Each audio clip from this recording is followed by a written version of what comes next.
الحمدللہ، کل تعریف اللہ کے لیے، یعنی یہ کہ صاف بات ہو گئی کہ توحید ہی صحیح راستہ ہے، بل اکثرہم لا یعلمون، لیکن یہ کہ ان کی اکثریت علم نہیں رکھتی۔ انک میت و انہم میتون، اے نبی آپ کو بھی وفات پانا ہے، موت آپ پر بھی وارد ہوگی اور یہ سب بھی مریں گے۔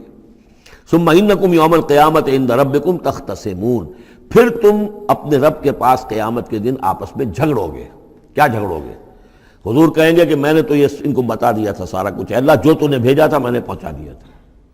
ان میں سے ہو سکتا ہے کچھ کھڑے ہو کر یہ پلی لیں کہ نہیں مجھ تک بات نہیں پہنچی تھی، یہ جھگڑا ہوگا پھر، کیونکہ اللہ تعالیٰ نے تو بھیجا محمد رسول اللہ صلی اللہ علیہ وسلم کو، اور جواب دہی ان سے بھی ہوگی۔ سورہ اعراف کی آیت نمبر 6 بڑے اہم آیات میں سے ہے وہ قرآن مجید کے، فَلَنَسْأَلَنَّ الَّذِينَ أُرْسِلَ إِلَيْهِمْ وَلَنَسْأَلَنَّ الْمُرْسَلِينَ، ہم ان سے بھی پوچھیں گے جن کے طرف رسولوں کو بھیجا، اور ان سے بھی پوچھیں گے جنہیں رسول بنا کر بھیجا۔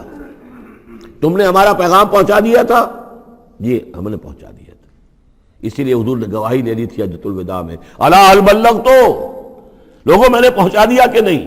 اور پورے مجمع نے کہا انا نشہد انک قد بلغت وادیت ونصحت، ہاں حضور ہم گواہ ہیں، آپ نے حق تبلیغ ادا کر دیا، حق خیر خواہی ادا کر دیا، اور آپ نے حق امانت ادا کر دیا۔ پھر آپ نے اللہ کی سے خطاب کرتے ہوئے آسمان سے بھی اشارہ کیا، انگلی سے اشارہ کیا آسمان کی طرف، اللہم اشہد، اللہم اشہد، اللہ تو بھی گواہ ہے، یہ مان رہے ہیں کہ میں نے پہنچا دیا۔ پھر آپ نے فرمایا فَلْيُبَلِّغِ الشَّاهِدُ الْغَائِبَ، اب میں نے تو تمہیں پہنچا دیا ہے، تمہارا فرض ہے کہ تم پہنچاؤ ان کو جو یہاں موجود نہیں ہے۔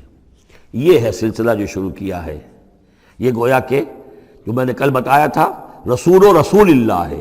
اب گویا کہ پوری امت جو ہے وہ اللہ کے رسول کی رسول ہے، اللہ کے رسول نے باقی پوری نوع انسانی کے لیے اپنی امت کو یہ کام سونپ دیا ہے کہ جیسے میں نے تمہیں پہنچایا تھا تمہیں پہنچانا ہے پوری نوع انسانی کو۔